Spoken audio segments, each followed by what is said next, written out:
وسوسے آتے رہتے ہیں اور بعض اوقات اس پہ کنٹرول نہیں کر پاتے اس بری عادت پر، تو کیا کیا جائے؟ اس کے بارے میں امام ابن تیمیہ کا ایک فتویٰ ہے. وہ کہتے ہیں کہ مومن پر جتنے بھی کفر اور نفاق کی نوع کے وسوسے اور خیالات وارد ہوں،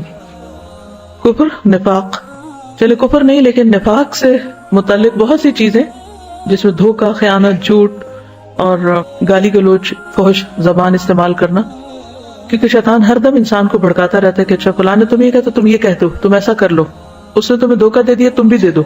اور انسان کو یہ بھول جاتا ہے کہ نہیں،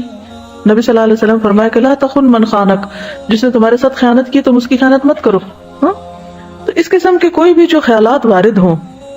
اور وہ اس پر اپنی ناگواری محسوس کرنے اور انہیں اپنے قلب سے نکال کر باہر کرنے کے وتیرے پہ قائم رہے کہ نہیں نہیں مجھے نہیں کرنا، ویسے ویسے اس کے ایمان اور یقین میں ترقی ہوتی ہے. یعنی وسوسوں کا انکار کرنے یا ان کو برا سمجھنے سے بھی ایمان بڑھتا ہے. اسی طرح جتنے بھی اس کے نفس میں گناہ اور بدی کے خیالات آئیں، برے خیالات آئیں، گناہ یا کوئی بے حیائی کا کام یا کوئی بھی ایسی چیز، مگر وہ ان پر اپنی ناگواری برقرار رکھے کہ نہیں یہ برا ہے، میں غلط سوچ رہا ہوں، یہ ٹھیک نہیں، اور ان کو دفع کرنے کی کوشش میں لگا رہے اور خدا کی خاطر ان کو چھوڑ رکھنے کے عزم کی تجدید کرے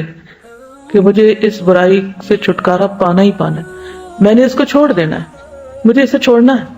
اور وہ دعا بھی کرے، کوشش بھی کرے، محاسبہ، مجاہدہ اور دعا مسلسل یہ کرتا رہے، اتنا ہی اس میں تقویٰ اور نیکی پروان چڑھتی ہے اور اتنا ہی وہ شخص صالح بنتا جاتا ہے، یعنی اس کی نیکی میں اضافہ ہوتا جاتا ہے. تو اپنے آپ سے جھگڑنا، اپنی غلطی کو غلطی کہنا، اپنی غلطی سے بیزاری کا اظہار کرنا، چھٹکارا پانے کی کوشش کرنا، یہ سب مجاہدہ میں آتا ہے نا. اس سے انسان کے اندر تقویٰ پیدا ہوتا ہے. ہم دعا بھی مانگتے ہیں نا، وَنَعُوذُ بِاللَّهِ مِن شُرُورِ أَنفُسِنَا، ہمارے نفسوں کے شر سے اللہ ہمیں محفوظ رکھے.